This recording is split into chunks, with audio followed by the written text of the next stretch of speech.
아침 주요 뉴스의 인터뷰까지 플러스해서 뉴스를 깊게 들여다보는 시간입니다. 뉴스 브리핑 플러스, 오늘도 걸크러쉬 이승원 시사평론가와 함께합니다. 안녕하세요. 네, 안녕하세요. 이승원 평론가님 네. 기다리는 분들이 굉장히 많더라고요. 그렇습니까? 예. 누가 있을까요? 저희 문자 게시판을 보니까 네. 영어로 계속 이승원 평론가 이름을 얘기하면서 영어로? 예, 본인이 굉장한 팬이다 이렇게 말씀하시는 분이 거의 매일 올리시는 것 같아요. 그렇습니까? 네. 제가 안 시켰는데 누굴까요? 영어로 올리시는 분 좀 특이하시네요. 네. 이승원 평론가님이 영어를 잘하시기 때문에 그런 게 아닐까 싶은데. 네. 얼른 넘어가도록 하죠. 네. 죄송합니다. 10년 전 졸업해가지고 아무것도 기억이 나지 않습니다. 네. 하지만 유학파시죠. 네. 네. 자, 첫 소식은 트럼프 대통령이 북한의 동창리 미사일 발사장 복구 움직임 포착됐다는 소식에 실망감을 표현했다고요. 네. 그 트럼프 대통령 트위터를 이제 보시면 쓰는 단어들이 이제 몇 개가 있는데요. 예. 특히 이 very, very, 매우, 매우 이런 단어들을 참 많이 써요. 특히 예. 뭔가 강조할 때. 이번에 마찬가지입니다. 현지 시간 트럼프 대통령이 김정은 국무위원장에게 북한이 미사일 발사장을 복구하는 게 사실로 확인된다면 매우, 매우 실망하게 될 것이다. 이렇게 얘기를 했습니다. 백악관에서 18개월 동안 이 예멘에 억류돼 있다가 풀려난 미국인 예. 데니 버치와 그 가족들을 만난 자리에서 한 발언인데요. 예. 그럼에도 불구하고 전제는 달았습니다. 확인하기에는 아직 너무 이르다. 그러니까 아직 우리가 지금 사진을 분석하고 있기 때문에 예. 판단하기는 이르다라고 얘기를 한 거고요. 예. 그럼에도 불구하고 우리는 문제를 해결해야 된다. 우리는 정말로 끔찍한 문제를 안고 있다. 이렇게 강조를 했습니다. 네. 어쨌든 그 이번에 북미 회담이 네. 뭐 어쨌든 결렬이 됐잖아요. 그런 네. 상황에서 지금 여러 가지 신경전이 있는 상황인데요. 예. 어제였습니다. 그 미국의 싱크탱크죠. 전략국제문제연구소 예. CSIS라 부르는데요. 약간 보수적인 성격의 싱크탱크로 그렇습니다. 알려진 곳이죠. 네. 예. 여기에서 이제 상업 위성 사진을 보게 되면은 예. 이 북한이 이 서해 장거리 미사일 발사장을 신속하게 재건하고 있다. 이렇게 분석하면서 사진을 공개하게 됐습니다. 네. 그러니까 지금 아까 말씀하신 것처럼 협상 결렬 이후에 북한도 이거를 미국이 들여다보고 있다는 걸 모르진 않을 거 아니에요. 그렇습니다. 이게 일부러 봐라 하는 걸 수도 있고요. 그러니까요. 어저께 말씀드린 것처럼 이제 국정원은 정확한 속내는 모르겠는데 일단 정확한 판단은 유보했어요. 그러니까 첫 번째는 동창리 미사일 우리가 이제 9.19 공동 성명에서 약속했던 것처럼 이 국제 사찰단이 왔을 때 그 참관하여 영구히 폐기하기로 했었거든요. 그러니까 그때를 대비해서 이제 뭐 지붕이나 문짝을 달고 있는 거 아니냐라는 관측도 관측과 있지만 또 하나는 진짜 이제 결렬됐다라는 거, 그러니까 회담이 실패했을 때를 대비해서 우리 다시 재개할 수 있다 이렇게 약간 협박하는 거 아니냐. 그러니까요. 정반대의 지금 해석들이 나오고 있어서 그래서 이제 트럼프도 조금 더 분석이 필요하다라는 얘기를 강조한 것 같습니다. 약간 신경전을 서로 벌이고 있는 것 같은데. 그렇습니다. 네. 대표적인 매파, 미국 쪽 대표적인 매파인 존 볼튼 백악관 국가안보회의 보좌관이 또 계속해서 언론에다가 북한을 압박하는 메시지를 던지는 것도 뭐 그런 차원에서 해석할 수 있는 거 아닌가 싶은데. 예. 정세현 전 통일부 장관이 얼마나 화가 났으면 재수없는 사람이다라고까지 표현을 했던 바로 그 볼턴입니다. 어떻게 보면 예상대로 강경 발언을 다시 쏟아내기 시작했습니다. 현지 시간 5일 폭스 비즈니스 네트워크와 인터뷰를 했는데요. 볼턴 보좌관은 이런 얘기를 합니다. 북한이 비핵화를 하지 않으려 한다면 우리는 제재를 강화하는 방안을 들여다볼 것이다. 이렇게 얘기를 했고요. 그것을 하지 않으려 한다면 자신들에게 부과된 이 참담한 경제 제재로부터 완화 조치를 얻어내지 못할 것이다. 이런 점을 트럼프 대통령이 매우 분명히 밝혔다. 이렇게 얘기를 했어요. 어제도 제가 전달해 드렸겠지만 폼페이오 같은 경우는 한 2, 3주 안에 우리 협상팀을 평양에 보내고 싶다. 이런 얘기를 하면서 계속 좀 유화적인 입장을 보이지 않습니까? 그러니까요. 그래서 소위 말하는 이제 그 굿캅 백캅 역할을 하는 것인지 역할 분담을 해서 그렇기도 하고 양자 간의 사이가 좀 안 좋아 보여요. 아무리 생각해도 그런 부분도 있어 보이고. 폼페이오 장관과 볼턴이 그렇기 때문에 서로 각자의 입장에서 얘기를 좀 하는 것이 아닌가라는 생각이 듭니다. 관련해서 북한에서도 요즘 이 사실 말싸움이 계속 누적되다 보면은 오해. 그래서 이제 서로 삐뚤어진 정책으로 이어가기 마련이잖아요. 그래서 조선 제 일본 조선인 이 총연합회 기관이죠. 조선 신보가 이런 얘기를 했습니다. 이 조속히 미국이 그 동시 행동에 나서지 않게 된다면 우리가 그 신년사에서 밝혔던 새로운 길을 모색하지 않을 수 없다. 이런 취지의 그 글을 다시 이제 쏟아내고 있습니다. 그랬군요. 그렇기 때문에 지금은 한참 신경전 속에 있다고 보시면 될 것 같습니다. 이 남녀 사이에서도 만나서 다퉜는데 집에 돌아가서 문자나 전화로 싸우면 더 심각해지잖아요. 그렇죠. 그러니까 이게 일을 풀려고 만났다가도 말 한마디 문자 하나 때문에 완전히 다른 방향으로 가는 파국으로 가는 경우가 있는데 외교는 더 심각하죠 사실은. 트럼프 대통령이나 김정은 위원장이나 좀 현명한 선택을 해줬으면 좋겠고요. 문재인 대통령이 미세먼지 문제 해결을 위해서 한중 공조 방안을 직접 지시했다. 이게 다음 소식이네요. 그렇습니다. 사실 미세먼지가 이제 거의 재난 수준이 돼버린 게 사실이죠. 네. 미세먼지의 어떤 수준이 사상 최악으로 치달으면서 국민들이 불만과 불안감 역시 최고수에 이르르고 있습니다. 네. 김의겸 대변인에 따르면 문 대통령이 여러 가지 지시를 했는데 특히 중국과의 협의를 집중적으로 언급한 것이 눈에 띄입니다. 네. 일단 비상저감 조치를 공동으로 시행을 하고 기술 협력을 통해서 공동 인공 강우를 실시하라. 그리고 한중 양국이 공동으로 네. 이 미세먼지 예보 시스템 운영 등을 중점적으로 이제 추진하길 바란다 이렇게 요구를 했어요. 또 필요하다면 추경을 긴급 편성해서라도 미세먼지를 줄이는 데 역량을 집중하라고 얘기를 했고 또 30년 이상 된 노후화된 이 석탄 화력 발전소의 조기 폐쇄 검토도 언급을 했습니다. 뭐 간단하게 말씀드리면 동원한 모든 방안을 검토하라 이렇게 얘기를 했다고 보시면 될 것 같고요. 어찌됐든 지금 야권은 비난 수위를 높이고 있는데요. 이 문 대통령이 대선 당시에 이 미세먼지 배출량을 현재보다 30% 이상 줄이겠다 이렇게 공약을 했다면서 정부 대책은 어디 갔느냐 이렇게 비판하고 있습니다. 네. 그런데 문제는 중국 아니겠습니까? 중국이 협조를 과연 할지. 왜냐하면 그렇죠. 어제도 당장 중국 정부가 한국에서 제기하는 미세먼지의 중국 책임론 이거 부인하는 발언을 어제 바로 쏟아냈어요. 네, 뭐 중국은 작년부터 올해까지 일관되게 부인을 하고 있습니다. 마침 어제 이제 중국의 외교부 루캉 대변인 브리핑하는 시간이 있었는데요. 한 기자가 문재인 대통령 발언에 대해서 질문을 합니다. 그러자 중국은 이렇게 답변을 해요. 한국의 미세먼지가 중국에서 온 것인지에 대해서 충분한 근거가 있는지 모르겠다. 이렇게 반문을 하고 최근 이틀간 베이징에는 미세먼지가 없었던 것 같다. 이렇게 주장을 합니다. 이건 좀 말이 안 되잖아요. 말이 안 되죠. 사진으로 보면 거기도 미세먼지가 가득한 게. 그리고 이쪽으로 이동을 한 거 아닙니까? 그렇죠. 미세먼지가. 그러니까 우리가 뭐 창문을 닫아놔도 외부에서 아무리 이 집안을 청소해도 밖에서 오는 바람을 막을 수는 없는 것처럼. 그런데 계속해서 중국은 지금 책임론을 반박하고 있고요.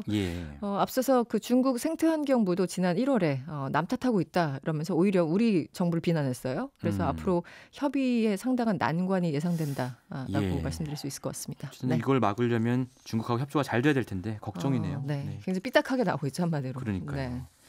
자, 다음 소식은 이명박 전 대통령의 보석 요청이 재판부에 의해서 받아들여졌다는 소식이네요.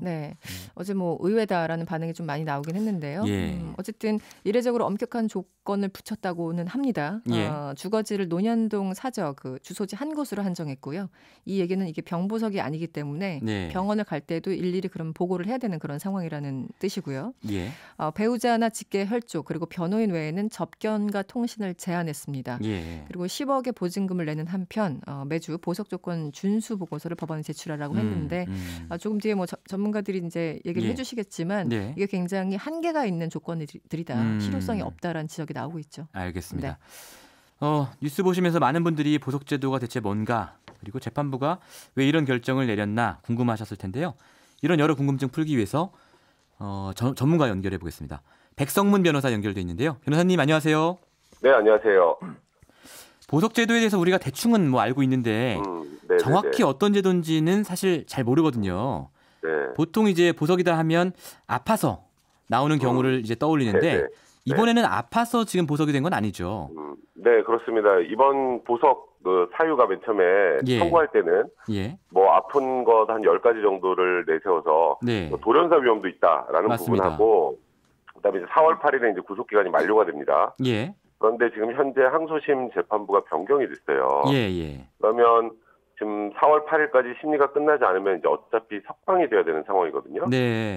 그렇기 때문에 4월 8일까지 무리하게 재판을 끝내면 이거는 피고인의 방어권 행사에 문제가 있다라는 부분을 이제 재판부가 받아들여준 겁니다. 그런 거군요.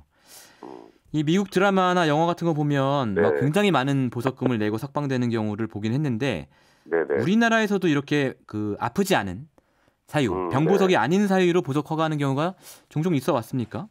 사실 대부분은 조금 전에 말씀하셨던 것처럼 피고인이 굉장히 아픈 경우에 보석을 많이 해줬죠. 우리나라가 지금까지. 근데 이번 사례는 조금 특별하게 봐야 되는 게 제가 아까 말씀드렸던 것처럼 재판부가 변경이 돼서 재판부도 지금 사실 소송 기록을 정확하게 파악하기가 좀 힘든 상황이고요. 거기다가 증인을 15명을 채택을 했죠.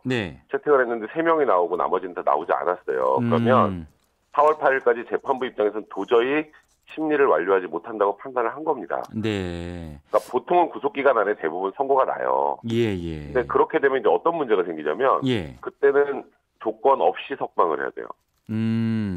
그러니까 재판부 입장에서 4월 8일까지 심리를 마치지 못할 경우에는 나중에 조건 없이 석방하는 것보다는 엄청난 제한을 건 이 보석으로 석방을 하는 게 오히려 재판부 입장에서도 더 낫다고 판단을 한 겁니다. 그러니까 한 달 먼저 내보내주는 대신에 여러 조건을 거는 게 더 낫다. 왜냐하면 그래서 사실 이명박 대통령 측에서 이런 까다로운 조건을 받아들이느니 차라리 4월 8일에 석방되는 게 낫지 않냐 얘기가 나왔던 것도 그런 이유입니다. 알겠습니다. 근데 이렇게 된 것 자체가 아까 재판부 교체를 말씀해 주셨는데 이명박 대통령 쪽에서 1심에서 재판에 제대로 협조하지 않았기 때문 아닙니까? 사실 그렇죠. 사실 1심에서는 뭐 대부분의 원래 참고인들의 진술에 대해서 전부 다 동의를 했다가 이번에 항소심에서 이건 안 되겠다. 제대로 다투야겠다 해서 증인 신청을 많이 했고요. 그래서 재판부도 정말 핵심 증인이라고 생각하는 15명만 채택을 했는데 문제는 지금 좀 예상하지 못하게 재판부가 변경이 된 거거든요. 항소심 재판부가. 그렇군요. 그러니까 재판부 입장에서는 사실 말씀하셨던 것처럼 국민 여론 대다수가 이명박 전 대통령이 좀 석방될 상황인가라고 생각을 하시지만 이게 나중에 4월 8일 지나서 재판부가 오히려 더 힘들어지는 상황이 될 수 있는 게 이런 거예요. 예를 들어서 이명박 전 대통령이 좀 굉장히 아프다고 하지 않습니까? 아프다고 하는데 이제 아픈 상황에서 4월 8일 지나서 입원을 해버리면 재판을 못 해요.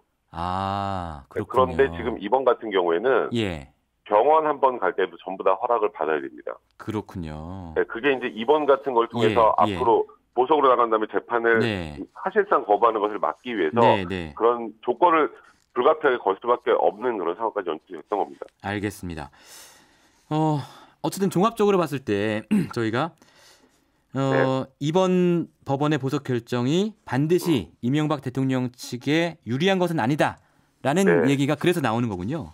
네, 맞습니다. 그러니까 지금 대부분 제가 말씀드렸던 것처럼 오해를 하시는 게 석방이 됐다는 것 자체에 대해서 굉장히 반대를 하고 이해가 안 된다고 말씀하신 분들이 많은데 재판부 입장에서는 나중에 4월 8일 이후에 더 큰 여론의 역풍을 받을 수 있어요. 아까 말씀드렸던 것처럼 그때까지 재판을 못 마치고 석방을 하고 석방을 해서 그다음에는 조건을 붙이지 못하니까 이명박 전 대통령이 예를 들어서 입원까지 하는 그런 상황이 된다면 재판 항소심 재판 자체가 진행이 안 되는 거거든요. 그래서 그렇군요. 이명박 전 대통령 측이 오히려 안 받을 수도 있다고 생각을 했는데 이제 명분도 어느 정도 얻어야 된다고 이명박 전 대통령 지금 판단을 한 것 같아요. 지금 제가 보기에는. 최근에 태광 이호진 회장의 보석이 많이 논란이 돼가지고 이번 보석 판단에도 법원이 굉장히 여론의 눈치를 많이 본 거 아니냐 이런 얘기들이 있는데요. 그래서 이제 어제 병보석이 아니다라는 걸 재판부가 굉장히 강조를 하고 보석 사유도 굉장히 자세하게 얘기를 했습니다. 이런 거 굉장히 이례적인 일이죠. 사실 저도 이 정도의 보석의 조건은 처음 봤어요. 그러니까 지금 말씀하셨던 것처럼 이호진 회장의 황제 보석 논란도 있었고요. 또 이명박 전 대통령 측에 관련해서 이거 병보석을 인정을 해주면 거의 동일하게 이제 대부분의 국민들이 느끼게 될 거라는 것도 굉장히 중요하게 판단을 한 것 같고요. 만약에 병보석으로 내보내주면 어떤 문제가 생기면 말씀드렸던 것처럼 입원할 수 있잖아요. 그럼 병원도 주거지 제한에 포함시켜달라는 취지로 이명박 전 대통령 측이 주장을 했는데 그렇게 되면 병원에 들어가서 안 나오면 진짜 답이 없거든요. 그러니까 이런 표현까지 썼어요. 그러니까 병보석을 인정해주지 않으면서 한 번씩 병원 가는 건 괜찮은데 입원을 해야 될 사유가 있으면 구치소에서 치료받아라. 입원하지 말라는 얘기네요. 네, 그렇습니다. 그 부분을 사실 재판부도 굉장히 좀 많이 고려를 했던 것 같습니다. 알겠습니다. 이번에 이명박 전 대통령에 대한 보석이 되면서 박근혜 전 대통령도 혹시 보석 허가 나는 거 아니야? 이런 이야기들이 많은데요. 이건 지금 가능성이 있는 얘기입니까? 제로입니다. 제로예요? 말씀을 드리면 될 것 같아요. 그러니까 원래 보석이라는 게 재판을 받고 있는 피고인, 그러니까 미결 구금돼 있는 사람들을 대상으로 해서 하는 것이 이제 보석 제도인데 박근혜 전 대통령 같은 경우 형이 확정된 게 있어요. 그런 결정적인 차이가 있군요. 확정된 게 있으니까 박근혜 전 대통령은 보석 제도 자체가 이제 적용이 안 되는 거고요. 적용 대상 자체가 아니다 이런 말씀이시죠. 더 많이 심하게 아픈 경우 예를 들어서 형집행정지가 가능할지 모르겠지만 보석으로 풀려나는 경우는 없다 이렇게 말씀드리면 될 것 같습니다. 알겠습니다. 오늘 말씀 잘 들었습니다. 감사합니다. 네, 고맙습니다. 지금까지 백성문 변호사와 얘기 나눠봤습니다. 평론가님, 네네. 이명박 전 대통령의 보석 허가에 대해서 정치권 반응도 좀 나와 있죠? 자유한국당과 다른 정당 간의 이 보석에 대한 반응이 완전히 달랐습니다. 일단 뭐 자유한국당은 환영한다는 입장이에요. 황교안 대표는 지금이라도 보석이 된 게 다행이라고 생각한다라고 얘기를 했고요. 나경원 원내대표도 이 법적 절차에 따른 결정이다 이렇게 환영의 입장을 보였습니다. 하지만 다른 여야당은 완전히 다른 결이죠. 더불어민주당은요. 법원의 결정을 존중하지만 이에 대한 국민적 실망이 큰 것 또한 사실이다 이렇게 얘기를 했고요. 바른미래당도 역시 법원의 결정을 존중한다면서도 국민의 눈에는 보석 제도가 불공정하게 운영된다는 비판이 있다라고 얘기했습니다. 정의당이 가장 매서웠는데요. 그전 민주평화당을 소개해드리죠. 민주평화당은 이명박의 돌연사 위험은 제거되고 국민의 우라병 지수는 높아졌다. 이렇게 격앙된. 굉장히 세게 논평했네요. 맞아요. 그리고 정의당도 한마디로 이명박 측의 꼼수에 놀아난 재판부의 무능이다. 이렇게 평가를 했습니다. 알겠습니다. 다음 소식 넘어가 볼까요? 네네. 여야가 오랜만에 이견 없이 법안 처리에 합의한 사안이 있습니다. 이게 뭔가요? 미세먼지 덕분입니다, 정말. 네, 어떻게 이런 표현을 쓰게 될 줄 몰랐는데 교섭단체 3당 원내대표가 어제 회동을 했어요. 미세먼지 대책 법안들은 여기에 대해서는 뭐 이견이 있을 수 없지 않습니까? 그래서 13일 본회의에서 한꺼번에 처리하기로 합의를 했습니다. 지금 상황이 국가 재난 사태를 선포할 수 있는 수준이다라는 데 공감대를 형성한 겁니다. 또 이제 앞으로 돈이 들어갈 일이 참 많아졌어요. 공기 정화 장치 등 필요 시설 설치에 소요되는 예산의 경우에는 정부가 요구할 경우에 추경까지 검토한다라는 입장인데요. 관련해서 이은혜 사회부총리가 어제 그 모든 학교에 이 공기 정화 장치를 설치하겠다고 말하지 않았습니까? 일단 유치원과 초등학교 그리고 특수학교는 상반기 중에 한다고 했고요. 중학교, 고등학교도 연내 이 재원을 확보해서 설치하겠다 이렇게 얘기를 했습니다. 그렇군요. 원래는 내년에 설치하겠다라고 했다가 한 번 더 이제 연내로 당겨졌다가 이제는 상반기까지 더 당겨진 겁니다. 공기청정기 만드는 가전 회사들이 큰 돈을 벌겠군요. 엄청나게 많이 벌겠죠. 자, 새해 들어서 처음으로 국회가 열리게 됐습니다. 오늘 오후 2시에 개회식 한다고요? 네. 국회 열리는 거 참 오랜만에 보죠. 한 2달 만인가요? 2달 만인가요? 다들 뭐 하고 계셨는지 모르겠네요. 11일부터 사흘 동안 교섭단체 대표 연설을 하고요. 19일부터 나흘 동안 대정부 질문을 각각 진행하게 됩니다. 여야 간 신경전은 국회 문을 열기 전부터 팽팽한데요. 시급한 법안으로 뭐 당연하게 유치원 3법이 있고요. 또 안전한 의료 환경을 위한 임세원법도 있고요. 또 체육계 폭력 근절법, 공수처 설치법 다양하게 많습니다. 그런데 아시겠지만 정당별로 우선순위가 완전히 다르고 특히 유치원 3법이나 공수처는 이제 여야 간에 굉장히 좀 혼선이 있어서 이견이 있어서 나란히 있고요. 선거제 개혁도 굉장히 뜨거운 감자입니다. 일단 자유한국당이 지금 버티면서 자체 안을 아예 내놓지 않고 있어요. 그랬더니 이제 심상정 정개특위 위원장이 10일까지 내놔라. 그렇지 않으면 우리끼리 하겠다. 이렇게 최후 통첩을 했고요. 지금 여야 4당은 선거제도 개혁 법안을 패스트트랙으로 처리하는 방안까지 검토하고 있습니다. 마지노선이 3월 15일입니다. 그렇습니다. 자, 성접대 의혹을 받고 있는 김학의 전 차관 임명에 최순실의 입김이 들어갔다는 진술이 나왔다고요. 이거 무슨 얘기입니까? 참 최순실 씨 얘기는 끊임이 없습니다. 몇 년이 지나도. 지금 그 과거 사건을 재조사하고 있잖아요. 이 대검찰청 진상조사단인데요. 2013년 당시 청와대 민정수석실에서 인사검증을 담당했던 박관천 전 경정 기억나시죠? 저랑 잘 압니다. 그렇습니까? 또 취재를 하셨군요. 이 박관천 전 경정을 최근에 면담 조사했다고 해요. 당시 박근혜 정부의 청와대가 김 전 차관을 임명하기 전에 당연히 스크리닝을 하잖아요. 근데 그 당시에 그 별장에서 성접대하는 의혹과 관련한 그 동영상을 파악했다라고 합니다. 이미 인사검증 단계에서. 그러니까 박관천 경정의 주장이에요. 그래서 이 동영상 존재를 알았으면 안 될 텐데 임명이. 김 전 차관을 임명을 강행한 그 배우로는 이제 최순실 씨를 지목한 것으로 전해지고 있습니다. 그리고 또 진상조사단 같은 경우는 지난 1월에 이 사건의 핵심 인물인 건설업자 윤준청 씨를 조사하는 과정에서요. 한상대 전 검찰총장에게 후원 차원에서 수천만 원을 건넸다. 이런 취지의 진술도 확보한 것으로 전해지고 있습니다. 그래서 지금 앞으로 이 사건이 어떻게 갈지 조금 더 시간을 봐야 될 것 같네요. 사실 김학의 전 차관 같은 경우에는 임명할 때도 굉장히 말들이 많았었어요. 말들이 많았는데 워낙 박근혜 대통령하고 가까운 사이였기 때문에 누구도 건드릴 수 없다. 맞아요. 이 임명을. 청와대가 예. 유난히 강력하게 밀고 있다 이런 얘기가 그렇습니다. 실제 있었고 예. 그러다가 결국 이제 동영상 때문에 그때 한 6일 만에 낙마했습니까? 결국은. 맞습니다. 네. 예. 그런데 최근에 어쨌든 이런 발언이 나왔기 때문에 최순실 씨를 이제 조사를 해야 되잖아요. 그래서 최순실 씨를 이제 만나러 갔는데 면담을 시도했으나 뭐 예상대로 면담을 거부해서 관련 진술을 진상조사단이 확보하지는 못한 그런 상황입니다. 네. 다만 이게 정권 초기였기 때문에 이때도 최순실 씨의 입김이 들어갔나 이 부분은 사실 좀 의아하긴 한데요. 알겠습니다. 네. 오늘 말씀 여기까지 듣겠습니다. 네, 고맙습니다. 지금까지 이승원 시사평론가였습니다. 평일 아침 7시 20분 시민보의 시선집중.